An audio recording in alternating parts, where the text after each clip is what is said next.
Post-traumatic stress disorder, ADHD, autism, even anxiety. There's a growing number of medical experts who say they've discovered a groundbreaking treatment for these and other conditions. It doesn't involve taking more pills or traditional approaches, but rather stimulating the brain in a way that's never been done before. Sarah Lucero has more.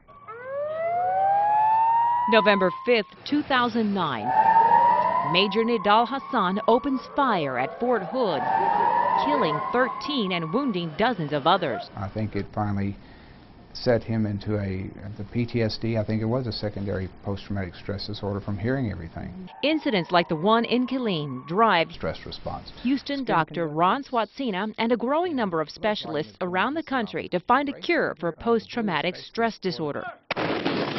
The symptoms include anger, nightmares, flashbacks, even difficulty concentrating caused by the trauma of war.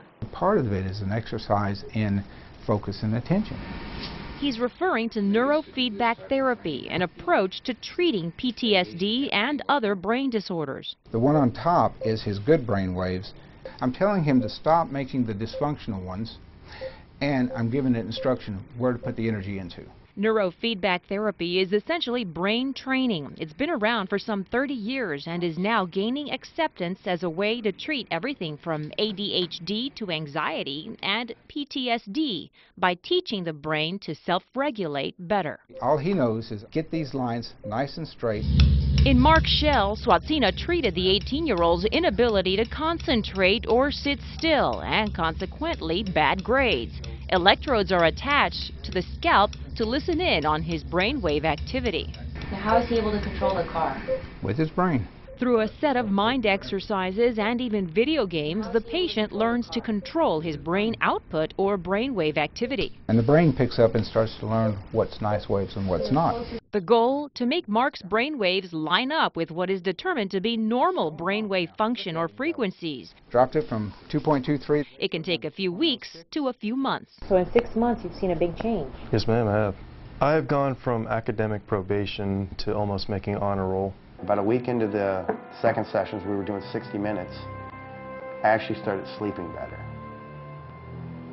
It's where even if I had a nightmare, I'd wake up, I'd get a drink of water, I'd go back to bed. Future's actually got some hope to it now. Iraq war veteran Andrew Zabowski did his neurotherapy for PTSD through a foundation called Homecoming for Veterans. So where does resolution lie for post-traumatic stress disorder? Decoupling that body memory from the historical memory. And that is what we do with neurofeedback.